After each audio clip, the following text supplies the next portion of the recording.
Hello and welcome to the Georgia Racing Hall of Fame. My name's David Ragan and we're here in Dawsonville, Georgia with a special treat today. We've got the FR8 Racing late model team and 3 of their drivers. We're going to hear some stories from behind the wheel, outside of the race car, some of the stories from back in their late model days, and some of the stories from their current NASCAR days from 3 different guys. So let's get into it and let's welcome Chase Elliott, who really needs no introduction, but he's a NASCAR champion, a past late model racer full-time. Seth Christensen from Georgia, who's an up-and-coming late model racer. And then we've got Jake Garcia coming off his first full-time season in the NASCAR Craftsman Truck Series. So we are at the Georgia Racing Hall of Fame, and if you're a race fan, you will love to come and stop by this place. They've got all kinds of racing history from not only the state of Georgia, but really around the Southeast. And there's a lot of old cars, some current stuff, and right to our background, Seth, tell me a little bit about the Bear Trophy sitting back here. So that Bear Trophy is pretty special to me. It was my first ever start with FR8 Racing with Ricky Turner and all them. So to go out to the Alabama 200 and do as well as we did, I think that's pretty cool. Well, you know that it's special when you come to a place like this and you see a lot of trophies and stuff. You got to bring a trophy. So I guess that's your admission in today. Now, Jake, we've got the famous guitar from Nashville, the All-American 400. That's a pretty recent victory for you with the FR8 Racing team. So talk a little bit about that trophy and what it means to you. Yeah, that's a race I've been trying to win for 4 or 5 years now at the All-American 400. So to finally get one is really cool. You know, I think we did a really good job as a team to have a good car and you know, have it stay together because it's such a long race. And you know, we kept it in one piece. Spotter did a great job, and you know, you have to put so many things together throughout that race to make it happen. But we managed to, and you know, at the end of the race, when it counted, we went to the lead and won. So that's a big super late model race, and I'm really proud we got to win that one. Now, could you play a guitar, or do you even pretend to play? Not at all. It's not even tuned. So like when you win, I mean, you got to pretend to play a little bit, right? Or do you just kind of hold it up, or what'd you do? I just held it and smiled for the cameras. All right. There was no. All right. Chase, right behind us is some of your trophies from your late model days, but I couldn't help notice the track bar that's split on the very top. So tell me about that. You don't know about this? I don't. No. It's totally, I mean, I see the trophies, and I was in some of those races. Yep. But what's the track bar all about? Yeah, so we were at Nashville for the All-American. I don't remember what year, probably 2011-ish, somewhere in there, 11, 12. And yeah, we had just got done qualifying. You know, race was on a Saturday night or whatever, and there's always a big, you know, gap between the super late model qualifying. They typically do all the local divisions, and then, you know, we'll go race. So yeah, we got done qualifying, and I'm not sure who exactly picked up on it, you know, if it was Ricky or someone, but they had gone over to, you know, check the air in the tires before the race. Cars have been sitting over there for a while, and just noticed the left rear tire was sticking out a little further than it had been. So crawled underneath it, and then realized that it was about a half a lap from breaking off. So yeah, at some point during our qualifying lap, it broke. And yeah, we ended up having to swap it. Did you go on to win that race? We did, yeah. Awesome. Yeah, it was really fun. Yeah, I had to start in the back, and we were, you know, fortunately really good. So was able to stay on offense. He kind of kept tires on it, you know, at the right time, and was able to get it back through there. But it's just crazy. We're always worried about those things breaking, and if you look at it, we had welded a piece in the center of it to make it stronger, and then it just broke on the edge of that. So I have some parts and pieces like that I've kept from some pretty like violent wrecks or some part failures that have taken us out a chance to win. I've got a piston that we burnt at Talladega leading on a green-white checkered that we lost the cylinder on the last lap. So, you know, in motorsports, you lose a lot more races than you ever win. And I think it's a good reminder to hold on to those things sometimes. For sure. Just think how everything is so important. So no, that's a good story. I like that. Well, you know, we're again here at the Georgia Racing Hall of Fame talking with 3 of you guys about your experience and some of the things with Freight Racing, the late model team that we see the race car here in the background. And I want to start with you, Chase. I mean, you're a full-time Cup Series driver. You're on the road 40 weekends a year. You've got a lot of people that rely on your performance on Sunday afternoons to go out and try to race for wins and race for championships. So what is it that brings you back to the grassroots racing? You know, you don't have to take that time to come back and go race some late model races, but it's making an impact with, you know, these other young drivers and the series around the country. So what's the fun factor, or what's the why that continues to bring you back to the grassroots racing? Yeah, you know, it was such a huge part of my career, the years that we spent running those cars, and you know, with the people that we did it with. And I just think for me, I grew to have such a large appreciation and respect for the discipline, and we were so immersed in it. And I just think because of the amount of impact it had on my, you know, life today and career, you know, through those 4 or 5 years, I just have a huge appreciation for that, and I love it, and I enjoy going to do it when I can. Obviously, you know, it can be tough with our schedule, as you well know. Not as many weekday asphalt late model races as I would like for them to be now, but you know, certainly understand that. But you know, I just think I have a lot of respect for the discipline. I enjoy the people that I have the opportunity to go and do it with. This is really the same. A bunch of the same group that it was when I was doing it full time and kind of getting started. So probably more to do with the people than anything. Right. But I do enjoy the competition. You know, it's really cool to have people like Marcus and everyone at Freight Racing be willing to want to give back to the short track community, because at the end of the day, that is what is grooming young racers to try to take that next step. That's and right. It's important to have those opportunities and take advantage of them. So you talk about the people, and that's important in anything that we do today. And Ricky Turner specifically, the guy that he's a great race car driver in his own aspect. I grew up watching him, you know, racing here in the Southeast and winning the Snowball Derby a long time ago. But to go back and get to race with your crew chief, who you ran those late model races with, does that still bring something to your kind of maturing and growing and learning curve? I know the race cars are different, but do you still feel like you learned something when you go back and drive these late model cars?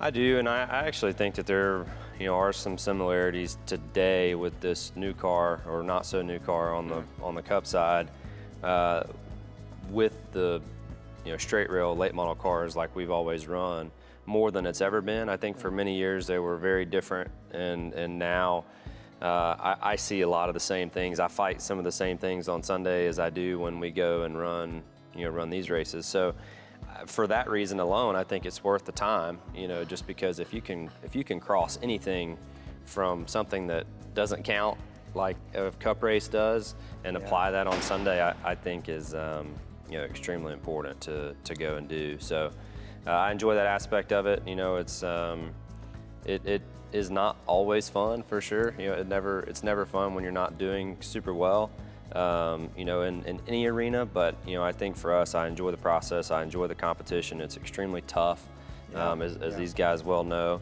and it's just gotten stronger since I've been, you know, busier and haven't had as much time to go do it so much. And I think that, you know, that can be a challenge, but you know, we enjoy it, and it's interesting to see today, you know, the years that I have gone and raced, and now, you know, we've Ricky and I kind of gone our separate ways, and then when we get to come back and run those races, it's just, it's a lot the same, and it's a little different at the same time, because you've had a chance to go and learn other things and do other things that he hasn't been a part of, and same for him, you know, since I've been, you know, doing that stuff. And I'm sure you guys can challenge each other and push each other to be better. Jake, you just won one of the biggest late model races in the country, the All-American 400 at a tough racetrack at the Nashville Fairgrounds. Ricky Turner, your crew chief. Talk about, you know, your experience as a young guy moving into, you know, the full-time competition of the NASCAR Truck Series. Your relationship with Ricky and kind of what he's, helped bring to the table as you've matured as a race car driver the last 5 or 6 years? Yeah, I've been working with Ricky for the last 6 or 7 years now, since I was 13 years old. So it's been a long time, and I've learned a lot from him. When I started out in late model racing, I didn't know a lot of those things about racecraft or how to run around people in a late model. And I've learned all of that stuff from him over the years. And we raced almost every weekend, throughout a lot of those years. So it was huge, and just a big part of my life, certainly, and my career as well. But I'd say that the biggest thing that late model racing had taught me versus anything I'd ever done before is just taking care of your equipment, because I'd never been in a long race before, and there's a certain level of maturity and patience and discipline it takes to run good in a late model race compared to really anything else I'd ever run. So I think that's the biggest thing I gained from it, but overall I grew tremendously as a race car driver throughout my time working with Ricky. Seth, you sit here and you listen to Chase and Jake talk about their experience and what they've learned, and you're kind of in the thick of things right now, working at the shop some, progressing into different forms of stock car racing and longer races and bigger fields and faster race cars. So talk about kind of where you've been the last 3 or 4 years until this point, and then what's been some of the hardest transitions to moving into the pro late model ranks and now the super late model ranks. Well, I think the hardest transition is just going from a quarter midget to a big car. So I went from the quarter midget stuff to I got the pro truck. I got a pro truck ride a couple years ago with Kurt Brett, and then went straight from the trucks to the late model with Ricky. And Ricky's been just a great help on showing me how to race correctly, and how to be courteous to the people around you, not run people over. Like Jake said, racecraft is very important, and Chase and these two just have experienced a lot of good things with him, and I'm just super excited to see what we can do in the future. Now, you just made your super late model debut not too long ago, and it was an impressive weekend. Qualified on the pole for the World Crown down in Cordele, Georgia, finished in the top 5, but at a test session earlier in the summer, Chase came down and made some laps and helped. How important was it to have a veteran like Chase come down and work with you and watch you make laps and give you some pointers for the weekend? I mean, I think the coolest part was that he set the bar and we weren't that far off. So yeah.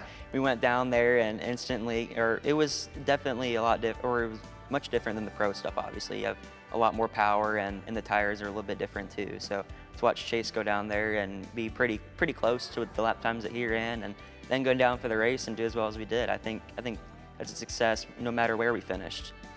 So here's what happens when Chase helps you a little bit, and then you finally go and run as fast, or you beat him one week, all the help goes away. That's not true. I don't know. We've seen that before. You always want to help your buddy until you have to line up next to him on a restart. So how does it make you feel? I mean, you're still a young guy, but you've got these other young kids and their teens that look up to you and have watched you race over the years. But for you to be able to talk about the race car and your experience with the race team, and to kind of help them with their learning curve, does that make you feel good to watch them go out and race? It does. I mean, it also reminds me I've been doing this longer than I think I have, for sure. But it's just kind of crazy that you think about just how long it's been since I've been running late models full time or any of that stuff. I mean, heck, it's been 10, 12 years since I was really fully immersed in it. So honestly, I think so much has changed, and these cars have changed so much. I don't know how much I can really help them now. I look at how much in the races that I've run. Granted, it hasn't been a lot. The challenges are just different than they were when we were doing it every week back then. I don't know. I think I know a few of the reasons why, but tires change, times change, cars setups get a little different, running a different chassis than we did when we were racing full time. So it's just, I'm not as in tune with it as I probably once was or thought I was. But any way I can help, I'm certainly happy to do that. And I have no doubt these guys go and do this stuff and they get that repetition and that feel. I'm going to be going to them for help on the few races that I run. So I also think there's value in having a car at the racetrack every weekend so that in those few opportunities that I do have to go race, you can get up to speed quicker, and that's a big deal. And having good guys, out there doing it on a weekly basis is huge. Yeah, I want to go back to Jake and talk a little bit about, you back and forth between the Craftsman Truck Series, obviously still running some big super late model races around the country. What's been the biggest learning curve for you going to a full-size stock car, racing on 1.5-mile, 2-mile racetracks, the competition, the communication with your crew chief, your engineer, obviously having some tools like the simulator, different analytics to look at. What's it been like? Because you're the most recent guy that's made that transition into full-time competition in one of NASCAR's top 3 divisions. So how has the transition been, and what are some of the learning curves that you really had to work hard to overcome? Yeah, I'd say the biggest difference between a truck and what we run in the late models is just how big the tracks are, and you deal with a lot of different things on some of those bigger racetracks. The short track stuff hasn't been too much different, really. Obviously, the trucks are kind of heavier and slower and different braking, but other than that, there's a lot of similarities in the short track stuff. But I'd say on the big track stuff, learning about how to position yourself to get better air when you're back in the pack, and drafting, side drafting, all that stuff, was the biggest things I had to learn. But like I talked about earlier, I had learned some racecraft throughout the late models, and I felt like I was pretty good at that stuff. So my first year in trucks, I didn't tear up a whole lot of stuff, and that helped me tremendously to get as many laps as possible so I could learn even quicker, And that was one thing that I thought was really huge, as well as from the late model stuff I think I benefited from was we didn't go test a whole lot. Those 5 or 6 years we probably ran 3 or 4 times where we went and actually tested for a day. And after COVID with the next gen practices, we get 20 minutes and I show up to a track. And so not going and testing, I think, really helped me be able to adapt quicker as I went into the truck series. And you think by running these late model races periodically throughout the year, that just helps your racecraft, communication, confidence, all that? Is there any one thing specific you try to get, other than having fun and going to race for a win? Well, what are some things you look for on those weekends you go back and race at the Pensacola, Snowball Derby or the All-American 400, some of those big late model races? I think the biggest thing is just being able to better my feedback. So that way when I go to the truck series and when we have those 20 minutes of practice, I can be really specific and, help them make good adjustments to my race car. And, when things aren't quite as rushed at a track like Pensacola, like you said, or wherever we end up being, you get some time to actually feel what the changes are doing and feel how your car responds. And I think that's big to have that carry over into the truck series, and maybe some of that stuff feels the same, maybe it doesn't, but just having more tools is always better. Sure. Seth, these guys talk about coming back to the grassroots late model divisions and having fun and continuing to learn. What are some of your goals for next year? You're looking forward to increasing your schedule and driving different types of race cars. What's on the horizon for you in 2025? So hopefully we get to do a lot more super races. I loved going down to the Crown and running as well as we did, and I feel like my communication with Ricky and Will and everyone at the shop has just gotten better the longer we ran with them. So hopefully we can run a lot more super races if funding permits that. So, I love being around these guys, Chase, Jake, and Ricky, and everyone that's helped me grow as a race car driver and a person has just been really important. So to get to continue that and just grow as a person and as a race car driver again is looking forward to next year. Circle back around to you, Chase. Obviously the Cup Series stuff is priority, but when you come back and run these short track races, you've won all the big races, you've competed at a lot of the different tracks around the country. Do you have anything that you really want to do in 2025 or the next few years? Winning races and having fun's always, but is there one thing, a track, a race, a certain type of weekend you want to go that you're really shooting for? Yeah, it's hard to get picky when there's not a lot to pick from. You need some of those midweek races. For sure, yeah. Some midweek races would be great, but you know, and there are a couple for sure. The challenges are so far away. I mean, you go to Wisconsin, you know, Slingers on a Tuesday, and then they've been doing that Berlin race on a Wednesday or you know or whatever. So, and those are great events, no doubt, and they've been putting up great purses and so on and so forth, which I think is huge to draw out some quality cars. Just matching up my schedule, them driving all the way up there and doing it all can be tough. So I think number one is just, hey, what works with my schedule, and really wherever that is, I don't really care, if it's a 100-lap race here or the snowball, like I'm totally good either way. I just I want to go, be a part of it. I want to go and be competitive, and I want to feel like I'm helping, helping the program. And I think that we can, certainly make all that work. And I feel that the few times I've gotten to do it over the last couple of years, we have made improvements and gotten a little better. So that's encouraging. And yeah, just need to go and do it a little more.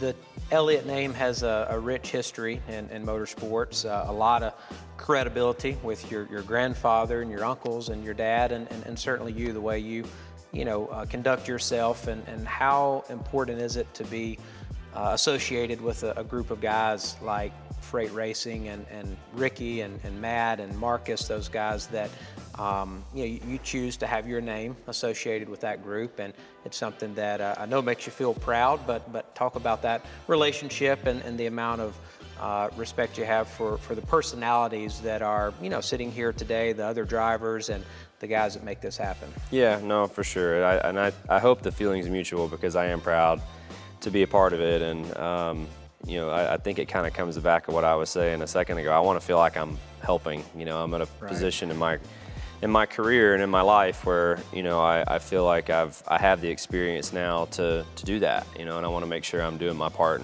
and bringing what I need to the table. For everybody involved. But yes, I think the first word that comes to mind is just proud. Marcus is just a stand-up human being. I mean, you know him, and I think for him to want to help, it's not just about us. It's about everybody involved, and the people working in the shop and the guys that are driving up and down the road. It impacts a lot of people. So. When you're affiliated with just good human beings, it certainly makes everybody want to go and push that little bit more and try to, get 110%. And that's the power of having good folks around you, for sure. Yeah, Seth, you can talk about that. I mean, you're with these guys a lot. You're growing up, and you certainly could choose to go and do a lot of other things that teenagers are doing that are maybe your friends, but you're at the race shop, you're racing on the weekend. So talk about having some good role models and Jake and Chase around you from the driver standpoint, but guys like Ricky and Matt back at the race shop and with you on the weekends that are kind of walking with you through your development as a young man and as a race car driver.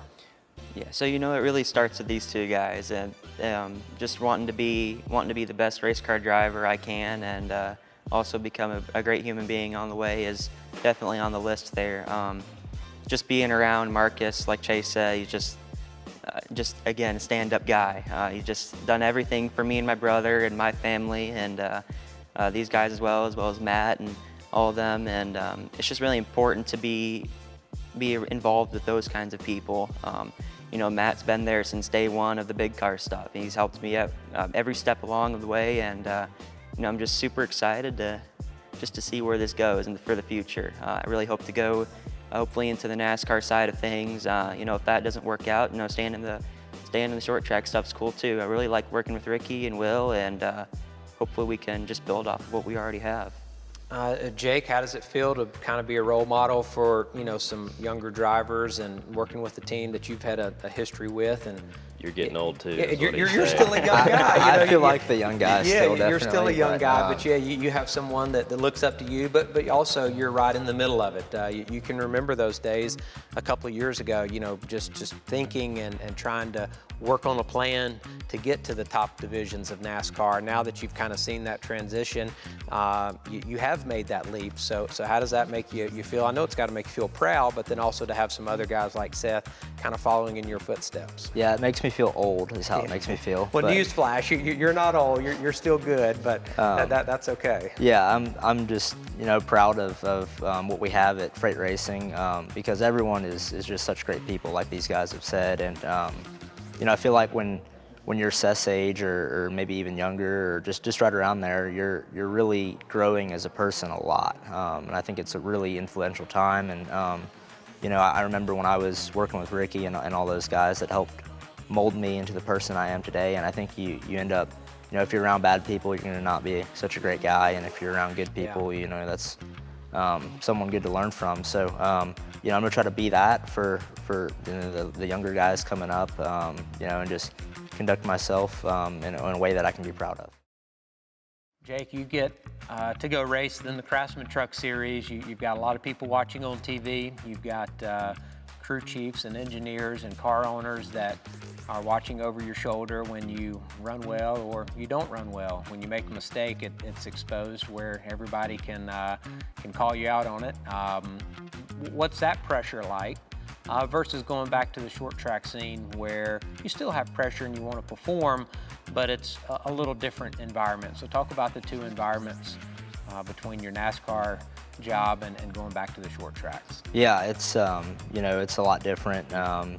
You know, there's so many people that rely on, you know, just the 13 team in the NASCAR Truck Series, you know, and so there's a lot of pressure there to perform because, you know, when I perform better, everyone around me, you know, has a better week. So a lot of pressure there, but at the same time, you know, I want to perform well at the short track stuff as well. But you know, one of the biggest things I enjoy about going and running these late model races is it's just kind of laid back at the racetrack, you know, hang out, talk about sports, whatever you want to do, and you know, and at the same time you get to go drive race cars and you know, challenge yourself and have a good time. So you know, I really enjoy that aspect of it, and that's why I like coming back and doing these races. And the schedule's a little more laid back. You know, you do have a little more practice, maybe over a couple of days, where it's pretty short and quick on race weekends. Oftentimes, it's a one-day show for your truck series. So, do you like having the extra laps and the seat time and the time out of the car to discuss the handling and changes and stuff like that? Yeah, absolutely. You know, I enjoy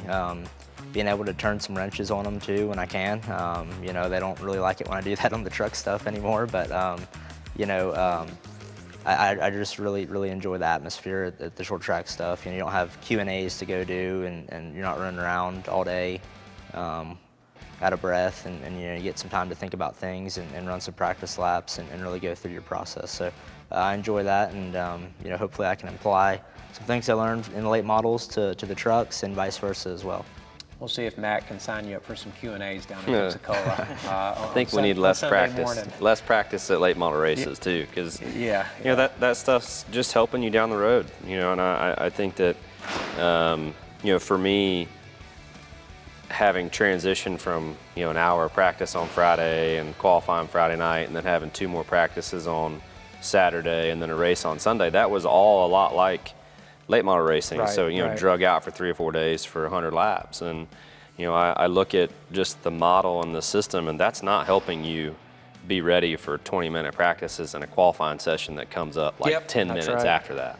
And when I look at guys that come from the dirt world, they get 5 laps of hot laps and they roll straight to qualifying, and that is the type of environment that is preparing you for the cutthroat Saturday that is coming up in 5 or 10 years. So it's different. I don't love how laid back that can be all the time. Would like to see it a little more compact and more of that dirt style, just because I think that's making you better, you know, for down the road and helping that learning curve. So I think you got to be careful with those things. And that saves a little money too. Which, yeah, the people that sell tires and fuel and all those things will never let that happen. But I just think from a driver's perspective, it's really important to keep those things in mind and recognize that, you know, that there's going to be a day, hopefully, that you don't have that much time, and you gotta figure it out a little quicker. Yep, that's right. So, you know, the freight racing team obviously kind of built around giving back to the grassroots racing series, having a NASCAR champion come and race, but also grooming these, you know, young drivers and teaching them good racing habits on and off the racetrack. So I guess, Chase, just talk a little bit about, you know, your expectations of freight racing going forward and kind of what that model looks like, and then just the state of short track racing. I mean, you've seen it over the last 15 to 20 years kind of ebb and flow. And I'm not going to ask you engine questions and tire questions and rule check questions, but it's still a flourishing series. But talk about freight racing, the model going forward, and then just short track racing in general. Yeah, I mean, I think as far as freight racing goes, I mean, really the sky's the limit, and I think it's up to Marcus and Matt, you know, as to where they want to take it and what they want to do with it. You know, for giving guys like all of us opportunities to go and race and do what we love is more than we could all ask for. So I think we're all just happy to be a part of it today, and wherever that goes, I think we would all be more than happy to help that transition or help that growth or that process or, you know, whatever it looks like. So that's easy. Just, you know, help where you can. As far as the state of short track racing, you know, it has changed a ton, and listening to Jake talk about, you know, the aerodynamics of trucks and how that has applied and is different, you know, that was not even a thought in my mind back, you know, when we were doing it. And I watch so many of these races now, particularly at Pensacola, where the pace is a little higher and the corners are, you know, a little more sweeping. You know, you'll see a guy catch someone and he's, you know, fixing to pass him, and he gets within 2 or 3 car lengths and he gets stuck. And I'm like, man, I've seen this picture, you know, somewhere else in my life. And it's just crazy that things have transitioned. You know, it's definitely more of an aero game than I think it's ever been.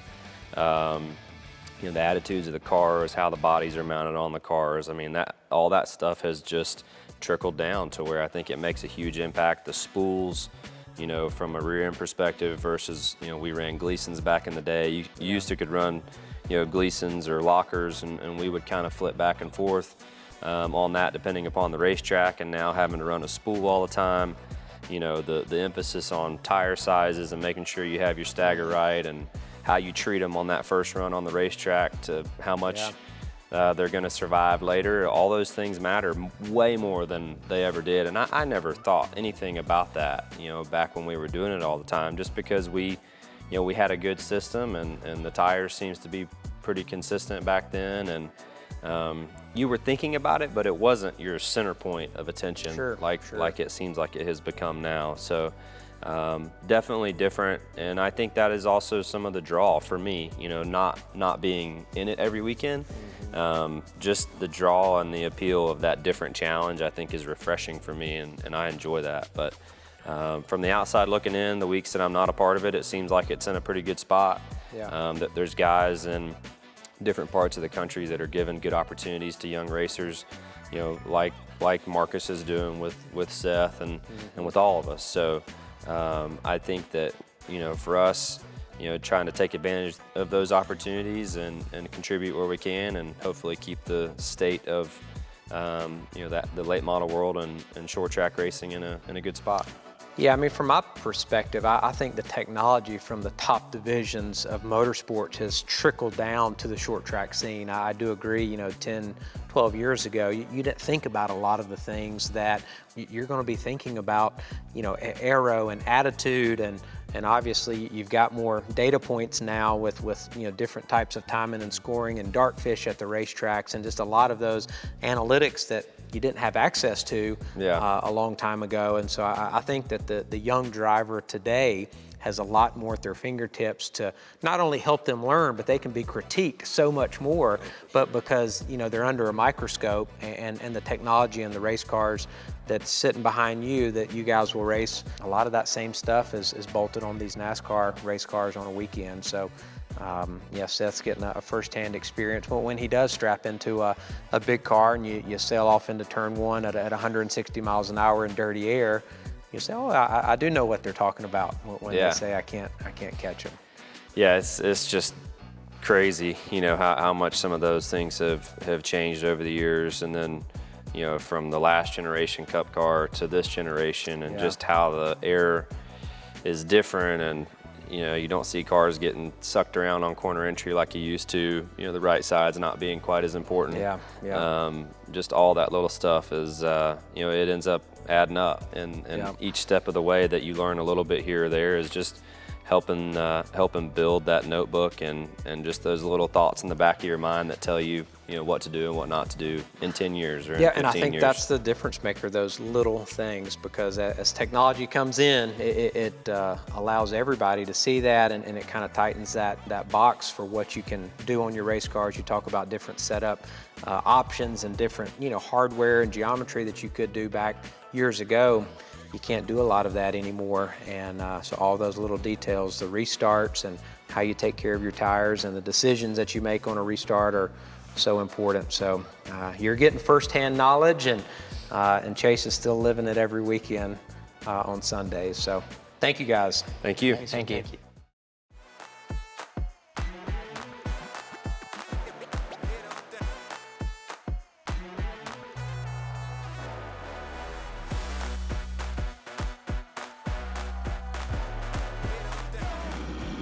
Oh boy. And this is the shifter, right? You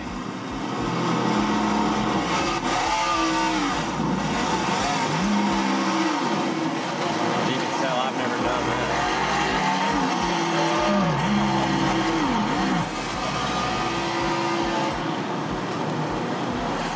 Seth is like 6 or 7, so he's probably coming off a 2. He needs to slow down a little bit. I'm going to tell him to back up to you guys a little. And I think Jake's right behind you.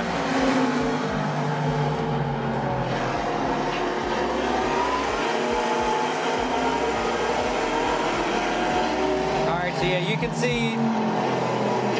Oh, you were trying to take the cheap shot.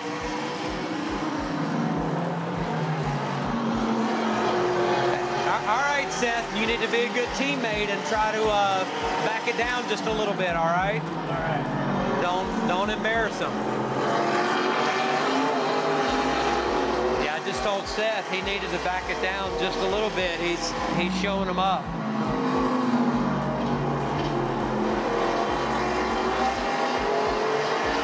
I believe that he's been here a little bit practicing and making some hot laps without anybody knowing about it.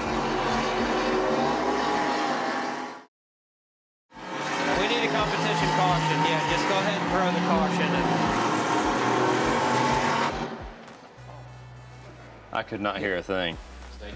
Yeah, I don't think anybody could. So if you were talking to me, I'm sorry. I think Seth had an advantage. He jumped out. These other guys took him a few laps to get going. Did he? Yeah, Well, he's been doing this. I stalled it on the get-go. Yeah. Yeah, same track, and then yeah, now they've all got a warm up. Can we have a rolling start? Yeah, I'm playing NASCAR on this. Yes, Yeah. They're getting out too far. Throw caution and group them back up. Can we have a rolling start there, Coach? They don't know how to do that yet. Yeah, that's Gotcha. down the road. I think I crashed 3 times, maybe 4. Yeah. I feel like my last 3 or 4 laps were pretty good. I think I can keep up with him. Maybe. Does it give you a countdown? So it's got that right there. Oh, okay. And then the lights pop up and do it like F1. you That's know? just like low. Okay. Yeah. All right, here we go. Good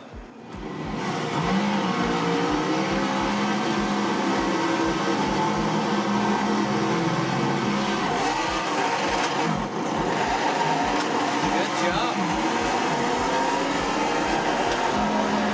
I say we run 25 laps. 25 laps.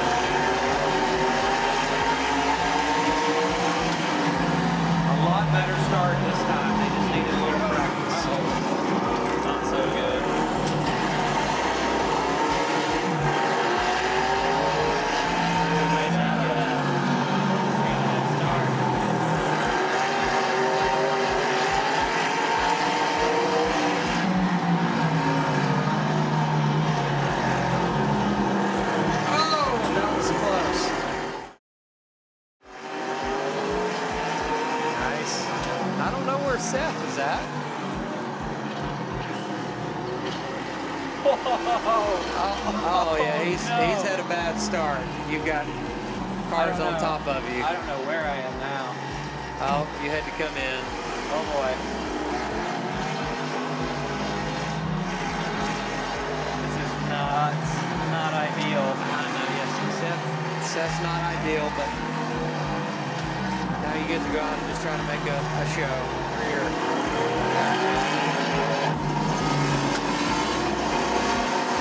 That's as fast as I'll let you go.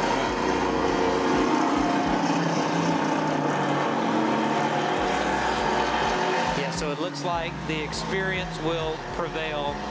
Jake and Seth have been upside down multiple times in 25 laps, so I think Chase is going to cruise the victory lane here. Yeah. What was the fastest lap? 28. That's wrong. Yeah, yeah, Seth got a 17.2, which was the best lap. yeah, yeah. I was in third. I was in third too. So yeah, Seth got the fastest lap. Oh no. But you guys were both upside down during the race, so Yeah. Chase was nice and steady, Yeah. drove to the front, Slow. took care of his car. Yeah, I did not do that. Yeah. How much faster? How much I think time? a couple of tenths. It was messed up on the. They were all 17 something. Yeah, you were like 17.4. Seth was 17.2. I think you were somewhere around 17.5. I mean, you guys were all right there.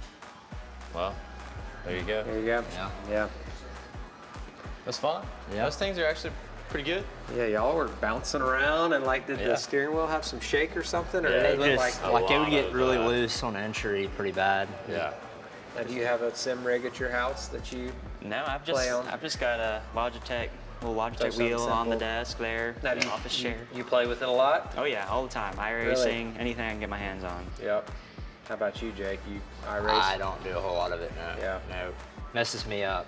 I hear you. Yeah, I usually end up upside down, like you saw. So. Yeah, get that out of your system before you get to the racetrack. Yeah, yeah. That's It was it. fun. Enjoyed it, guys. Yes, sir. Yeah. Thank you. Yeah. Thank you, Good Jake. Have See you. fun. Yeah, thank Yeah. you guys for having me. Thank you. I'll see you. We'll regroup again and see you down the road. All right.